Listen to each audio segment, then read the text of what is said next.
if you think about too, like the changes after August 17th, right? So like now a lot of times commission is wrote into the offer and you're presenting that at the same time. So you're presenting like the buyer agent is requesting this for a fee, but here's the boatload of mistakes that we have to correct in their offer, right? Like that just doesn't bode well. I think when you're trying to present that to a seller, I think we need to keep that in mind, as well. Welcome to the Leading Lane podcast for real estate pros by real estate pros with your hosts, Ashley Frederick and Stephen Birch.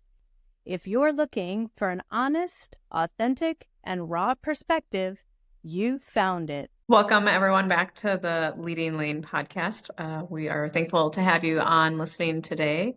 And today we thought we would talk a little bit about contracts, but also what happens when they are poorly written or delivered to you in a quote unquote sloppy manner.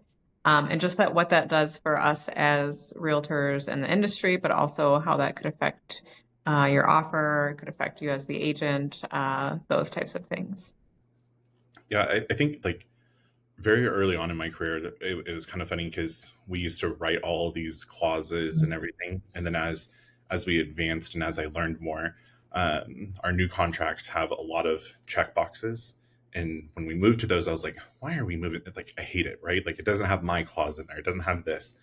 Well, the attorney at the time, he basically said, check boxes are the way to keep you out of lawsuits or help you keep out of lawsuits. The more you write, the more you are actually putting yourself at a risk.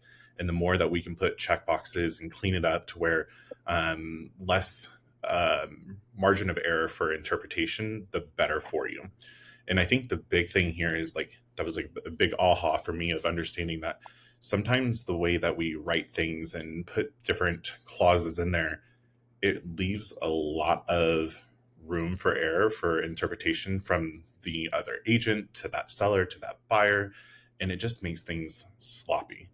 And you were sharing a scenario to where like you actually had a checkbox and the other side did not check the correct box. Tell me about that. How did that go? Yeah, not a checkbox, but they can strike who's paying for a well water septic test. And if you don't strike anything, the default is that the buyer is paying for the well water septic test.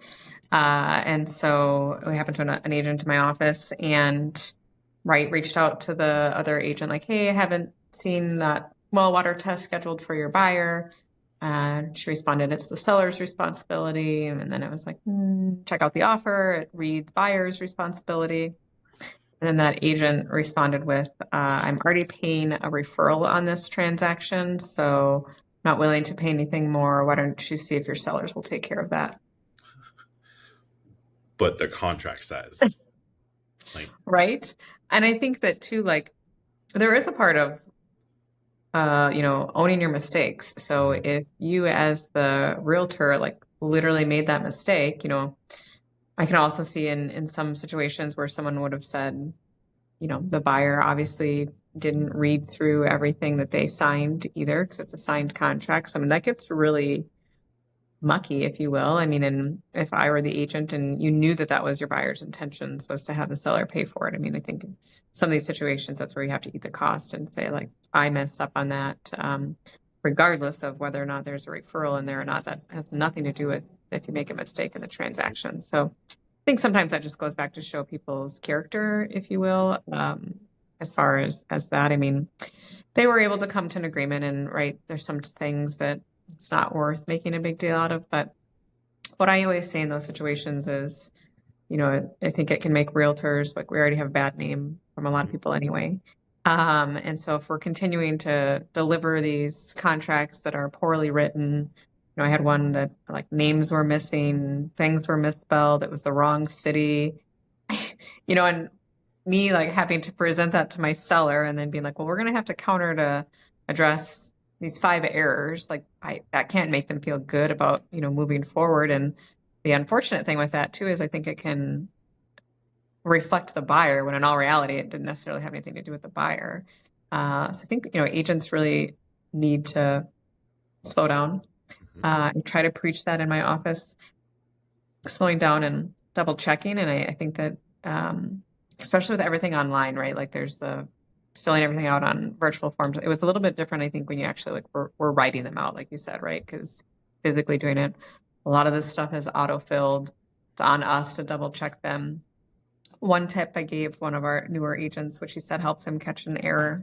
The second time he made an error, I told him some tips was to read the contract backwards. Mm-hmm. So start at the end and then like go to the first, checkbox. Was that supposed to be checked? How many days or whatnot? So instead of what your mind is used to, like reading through fastly, the way that we know that they go is to actually interrupt your brain and go backwards. And he said when he did that, he found 2 mistakes before he sent it out. And something that when I first started, that my grandmother, which was my broker, made me do is go through. That we are a firm believer in estimate of costs for both the buyer and the seller. And so every time that there was a line item of cost on the contract, making sure that that's exactly the line item that we have on the estimate of cost. So that way we made sure that if we, missed disclosing the amount of a home warranty for the buyer or for the seller, it doesn't matter, right? Like we're able to see that, hey, there's money there that needs to be on my estimate of cost, and is it truly there, so that the buyer or seller understands what they're paying for.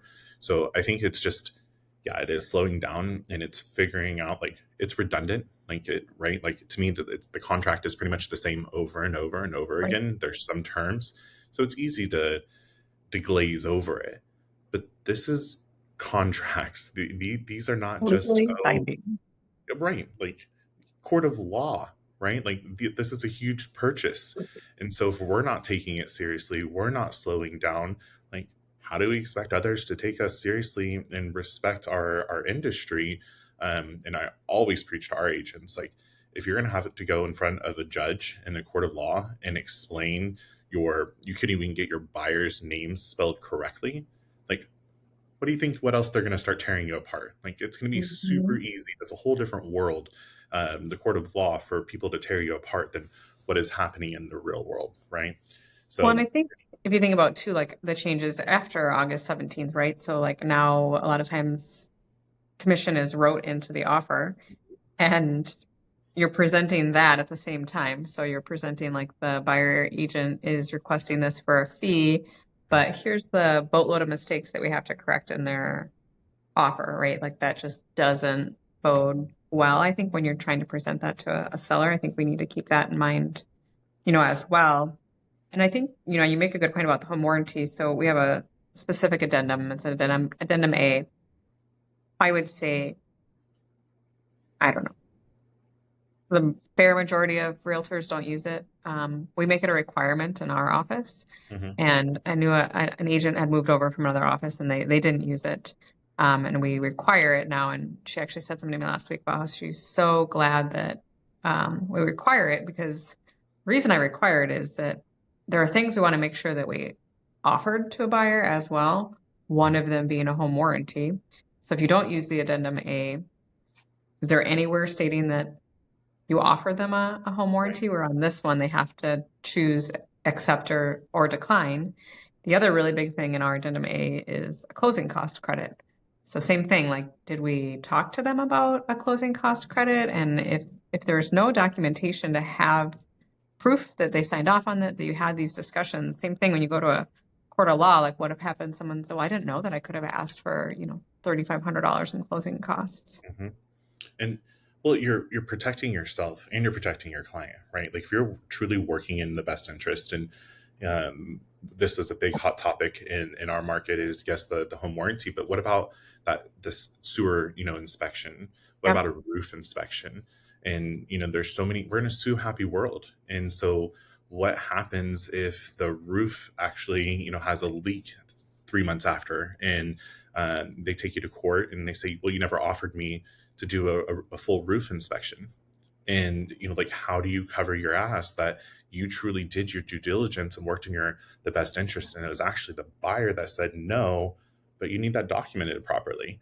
And a tidbit on the home warranty aspect of thing, and I can't think of the company, maybe it's American Preferred, but one of the home warranty companies actually have it to where regardless if you sell the home warranty package to the buyer or not, if as long as you have them sign their addendum or their disclosure and acknowledging that you presented it to them, if there's an E&O insurance claim, they will actually cover the E&O insurance claim for you because you had them sign said addendum.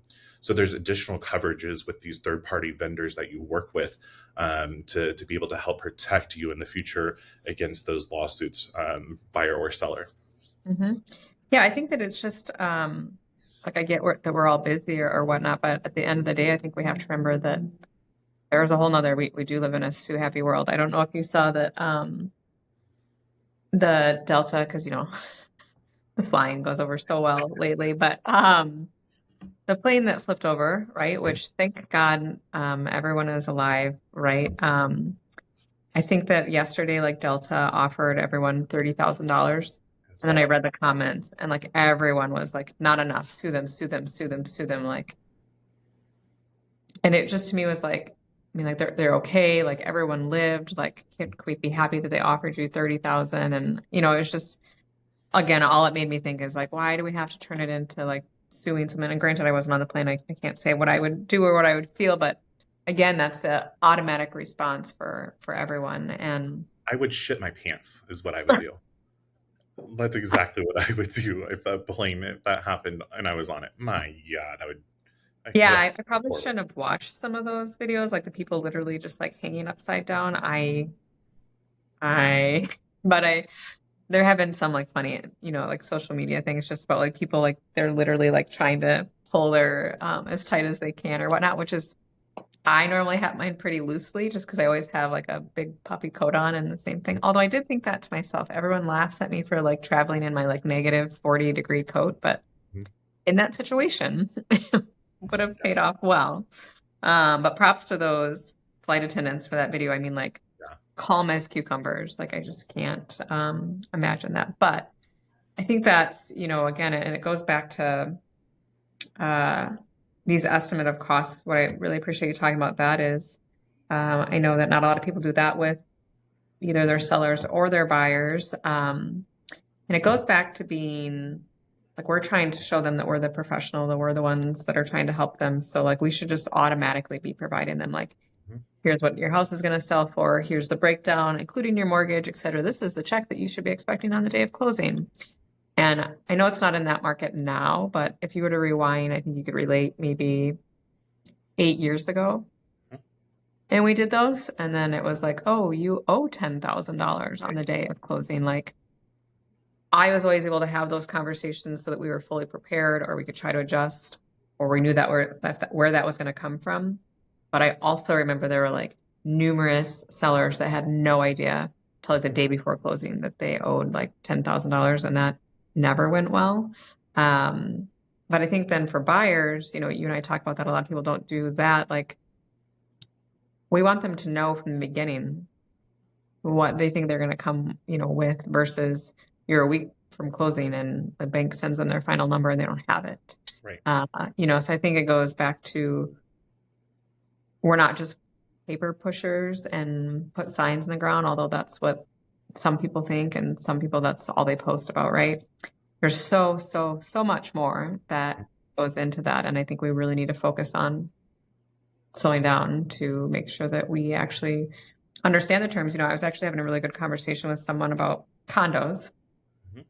The condos are very different. I mean, like they are their own unique little piece of real estate. I had an agent write an offer on one of mine, not on a condo offer, which that's its own array of issues. So obviously I advised them to write on a condo offer because the condo offer addresses the HOAs, the reserves, the condo association, minutes, all those types of things, right? And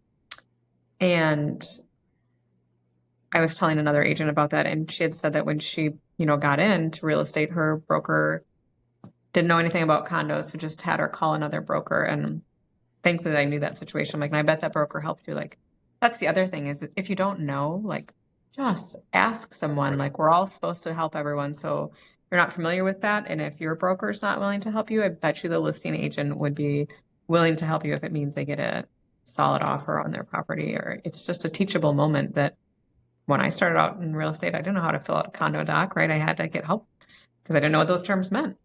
Sure. And, I think you make a great point about like just asking for help. Mhm. And, you know, I think a lot of times we talk about this a lot about how agents sometimes put their egos into the transaction. And, I get that we're all busy. And I get super frustrated when somebody says, well, I'm busy, I'm out showing right now, so I'll have to do that later. Right. Or, can you just do it? Or it's not that big of a deal, very passive. No, like time is of the essence, and if there's mistakes, if we're trying to work on this, like I get that you are busy, but just because you're busy does not mean I'm not busy, but let's figure it out together. I would be way more apt to help you if you were like, hey, I hear you, I made the mistake, right, or whatever's happening. I do have showings lined up. Do you mind helping me? Or, my next time that I have slotted is going to be 5 o'clock tonight. Is that okay? I think your approach and your delivery on how you do those conversations can change the whole trajectory of how the transaction journey is going to be. It doesn't need to be a pissing match or an Right. ego back and forth. Like, have the conversation. It's okay, but also don't make it seem that you're busier than I am or that I'm going to be your freaking assistant. Like, no. Yeah, I think that is like super frustrating to me, like when people will say like, well, I'm just busy the rest of the day. And like, I am also busy, but I will make time, when. And I think that you and I talked about it a little bit too, but that's where text messages can be like easily misconstrued. So if it is a situation, maybe you've gotten to that point of it, then I'd pick up the phone and be like, hey, I'm literally on the road for the next 3 hours. Like I don't have access to a computer. I'm not gonna do this while I'm driving. Is it okay I get it to you at 5, or can you draft a notice for me or something like that? And I think that if you take it from that approach of just being upfront or letting them know like, hey, I can't help you right now, versus ignoring it, or Mhm. again trying to be like, I'm busier than you are, which it just, I think that goes back to real estate in general, right? Like it doesn't need to be so cutthroat. Like if we could all work as a collaboration, these transactions would go much smoother if we kind of removed some egos. Like, right, we're all trying to get to the same finish line. So, it's like those stories that you love when someone is like just about to win the race and someone falls, Mhm. and then like the person behind them, instead of being like, I'm just going to skip that person and finish, they'll pick them up and take them with you. Like that's the reality of what we should be trying to do. Right. I mean, and that analogy there is no different than, when we're talking about when not hearing from an agent and we're coming up on deadlines. Like, instead of just letting them flounder and, just assume that they know what they're talking about, ask. Like, hey, we're coming up on a deadline and I haven't seen anything scheduled yet for that home inspection or whatever it's going to be, what's going on. And in that scenario that you were sharing with me, like, it actually was because they miswrote something in the offer. And so therefore, it would have been a whole nother bag of worms that you're going to unpack if you just let it sit there. Well, and I So, think we have to remember too that like we're not perfect, right? So like if we can, right? So I reached out to an agent. Thought it was weird that the inspection hadn't been done yet. Well, here they thought it was a deadline that started like after a home got an offer on it, and it wasn't drafted that way. But I wasn't malicious about it. I was like, oh, too bad you made the mistake. Like I was just like, why? It didn't seem right to me, so I wanted to make sure that I reached out to like. If you were on the receiving end of that, wouldn't you take that much more like, oh my gosh, I'm so glad that she reached out. I feel like that would like that changes the trajectory of that transaction, because trying to be helpful or whatnot, versus like, it's the day after and you're like, so you missed your inspection deadline. I mean, like, too bad, so sad. Like that just, right? Like that will derail a transaction real fast. I mean, you can have a buyer that gets upset, it's just same thing. But like if I missed one, we have checks and balances in place, but it's not to say that we don't make mistakes. Like it'd be great if the other agent was like, hey, not liking you to miss a deadline. Like, did something happen? Like, so much easier than creating this, and I get, people be like, well, I'm working for the seller, so I'm not going to tell them that they're missing their deadline. Like, yes and no. I can understand where you're trying to say, like, oh, they don't have a chance. But if at the end of the day, missing that deadline makes them want to default or back out of the transaction, or now it becomes, something else comes up in the transaction, and now the buyer's like, well, nope, I'm going to stand my ground on this because you stood your ground on that. Like, is that actually working in your seller's best interest? And that's exactly where I was going to go with that too. Like, you're working in the seller's best interest, and just because there's a deadline and it, like, being vindictive about it is not in anybody's best interest other than your own, right? Yeah. Like, you got over on somebody else. Like, your job, in my opinion, is to make that process and that journey to the closing table as smooth as you possibly can without these hurdles and disruptions. And you are actually creating additional disruptions throughout the transaction by not saying something. I mean, we've heard the saying over and over again: if you see something, say something. That simple. Like, wherever it is in the transaction, and whoever's fault it is, even if it is something of your own fault, right? Like, bringing it to the table, taking ownership of saying, man, I made a mistake. I'm here to be able to take ownership in this and accountability. I would like to figure out how to make this a better transaction to move forward. And you know what? Sometimes the cost of business is you having to come out of pocket, regardless if you're paying for a referral or regardless of however you got that buyer or seller, right? Like, that's part of being an independent contractor. You Yeah. have to maybe pull some money out of your pocket to put the transaction together to keep everybody happy. And part of it, man, it's a write-off. Well, it is, and it's always like, right, it's a write-off that you'll probably never have again because you learn from your mistake. I always tell my water softener story. Hmm. I was like 2 years in the business, and the seller told me that it was owned. So I wrote, owned, if you will. And that's what the offer said, was owned. And then the uh, buyer, like, I don't know, 60 days after closing, like, had Culligan stop. Lo and behold, it was not owned. It was leased. And at that point in time, like, it was like a 90-year-old seller. And I was like, I'm not going back. Like, they obviously thought that that was the case. And I paid for a water softener that the new buyer could own because it was the right thing to do. And right, but it's a story that I tell all my agents, like, when I see them writing offers and it maybe doesn't dictate owned, leased, I'm like, do you have proof that it's leased? Do you have proof that it's owned? Like, what is that, right? Because I paid for a $900 water softener one time, and I don't want anybody else to have to worry about that. So I think that's just where, like, owning your mistakes gets you so much farther, and I think that even both sides, like, that buyer was probably like, wow, like, she could have gone back to the seller. She could have done this. It was just like, nope, we'll take care of it and keep everybody happy and move on. Do you know how many garage door remotes Yeah, I've purchased in my career? literally, that's hilarious that you say that because I made that part of our closing checklist like 2 weeks ago because someone like took it with them when they moved, and then this buyer freaked out, and it's kind of silly in a sense just because they're like $20 at Right. the hardware store, and then like everyone programs them to their car anyway. But yes, I have bought so many garage door openers. But yes, it's now on our closing checklist. So if you don't have a closing checklist, put that on there, and then it will help deter that, they'll find them where they are. Like, mine was the weirdest situation last week. There was a garage door opener there, and I could not get it to work for the life of me, but it would hum. It's like hum, hum, hum, hum, hum. So I was like, okay, well, obviously the batteries aren't dead. Called the seller. He's a little bit older guy. Well, here's the other one was in his car, and they had moved away, so he was shipping it to me. And he called me the next morning, and he's like, I thought about it in the middle of my sleep. And I was like, okay, what? And he's like, they're locked. And I was like, what? We can lock garage door openers, which I had no idea. So anyway, he's like, I don't know how to do it, but they're locked. I don't remember how I did it. So anyway, note to others, I went to the house. There's literally just a little button, like right when you push the button to open it, there's a button next to it that you like move over to put locked or unlocked. So he was saying that like a neighbor must have had the same garage door opener. Funny. So it would like open his. So anyway, I was like, oh, it's just a simple button to unlock it. And we had 2 working garage door remotes for closing. I remember going, and this is a long time ago, the difference between garage door opener versus garage door remotes.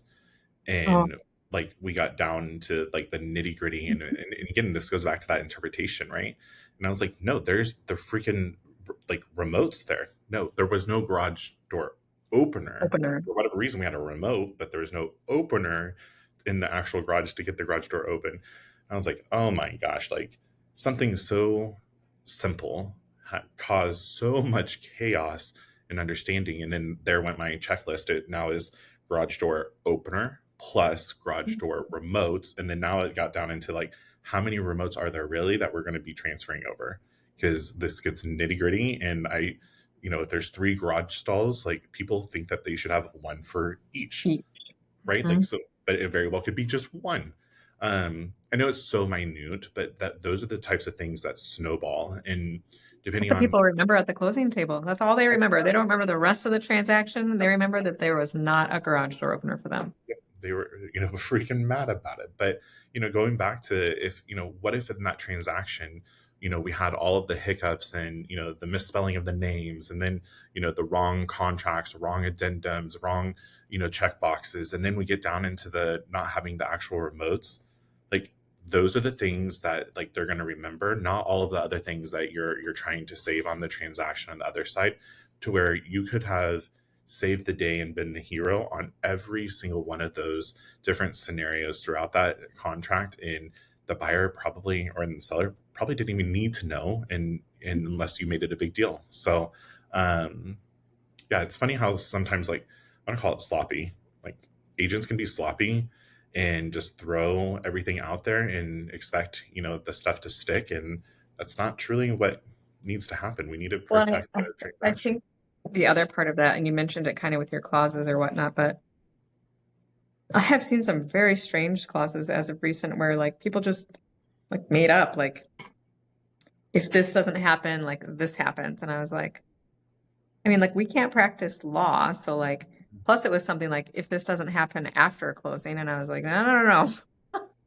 The closing is like the train we are removed as after closing. So I think it's a matter of remembering that like if you really want something that is not normal, like you should probably consult a legal advisor because that's not for us to make up legal terms. Because then when it falls apart and you end up in court, like there's a whole nother situation. And I mean, we've seen that, right? Like, I mean, people now saying, you don't have the means to practice law. We're not attorneys, like totally get that. But to where, printing out something and then them saying, oh, well, that is you acting as law. Like everything is up for interpretation. I think that's a lot of things that where people miss is that like, it doesn't matter if you did something out of ill intent or not, or, you're trying to help somebody or not. Like you can be sued for literally anything. And Mhm. like just opening up that suit is going to cost you so much money to defend yourself.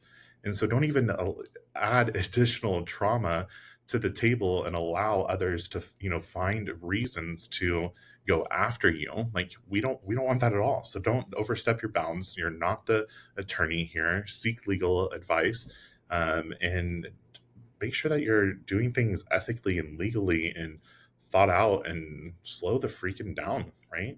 And I think the other big thing is just, like asking questions because a lot of times when I reach out to other agents, they just don't know. Like no one's told them, no one's instructed them.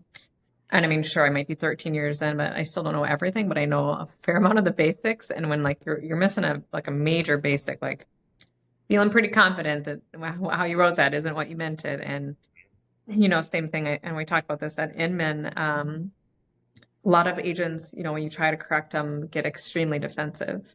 Mhm. And there's just no room for that, I feel like, in a transaction. Like I remember when I first started and some of that, I think I was defensive just because people were like, you're young and you shouldn't be in real estate. So I think some of my defensiveness came from that. Mhm. But also like when I knew I was right, like I was going to be like, no, like this is exactly how it reads. And sometimes, you teach a broker like, oh, I've been doing it wrong for 20 years, right? So instead of necessarily getting defensive, just being like, can I help you understand it? Can I help you see how I see it? This is how I interpret it. Maybe you want to talk to your broker. Hey, we have a legal hotline. Like if you don't like what I have to say, maybe call the legal hotline. But instead of just being so defensive, like just understand that some people are trying to truly like help you learn something that maybe you were taught incorrectly. Yeah, check the ego at the door, right? Yeah. And I think like when you said that you were defensive, correct me if I'm wrong, you weren't defensive and then lash out to the other agent. You were defensive for yourself and then try to figure it out, right? Mm-hmm. Like, so I think that there's a difference of the reaction that you have, when you become defensive, instead of Mhm.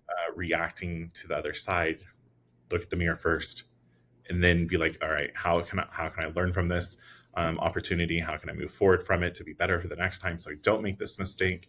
It does not need to be a And one thing with that we talked about was sometimes like I can think of like two agents that like anytime something goes south in a transaction, like I can anticipate that phone call and I can anticipate the tone and it's going to be everything's a shit show and the offer's going to fall apart and like really we're talking about like $1,000 issue or something like that, So a lot of times I'll just try to be like, okay, like maybe we could calm down or maybe we should just pause for a little bit. I remember I had one agent that was like screaming at me and I was like, okay, so I'm going to hang up now. It's not to be disrespectful, but I will talk to you when you can talk to me in a calm voice.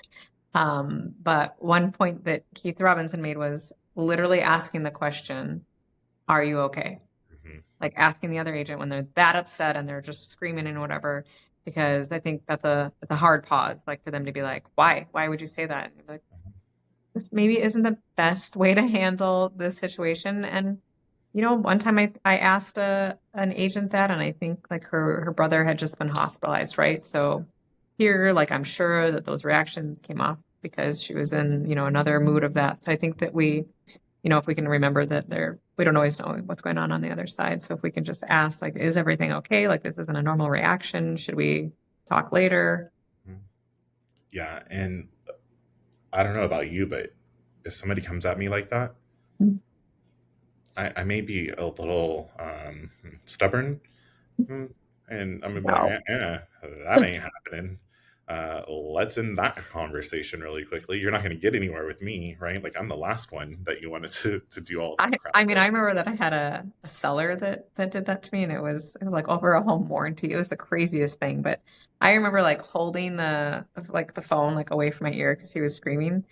And I remember like, okay, well, so I'm gonna let you go now. And I was like, we'll talk tomorrow when you're more calm. And he kept on screaming, and I was like, and I remember Ben in the background was like, did you just hang up on them? And I was like, I mean, I let them know that I was letting them go, but I was like, that is not okay, and I will not stand for that. And then I think the next day he brought flowers to the office Yeah. to apologize. But right, like we also have to know like we don't have to allow ourselves to be treated like that. If you have a client or another agent that's like that, I mean, that's where either you contact your broker to help you step in or put a hard pause on that because nobody deserves to have that type of interaction. One of the latest things on the iPhone that I freaking love, and I'm sure the Android I already has wouldn't know, this. but anyway. But like when things escalate like that, there's a nice little record button now, and so like, and it says, "Ding, this call is being recorded," right? I don't think I I have that want option. I want the other agent or whoever's yelling at me to hear that.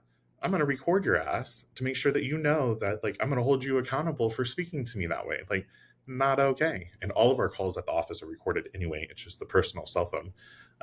So like there's a little tip that I teach my agents and my clients, like there's a record button, and I guarantee Use it. you that once that happens and they hear that, their tone is going to change tremendously because they're Right. not going to want to be recorded.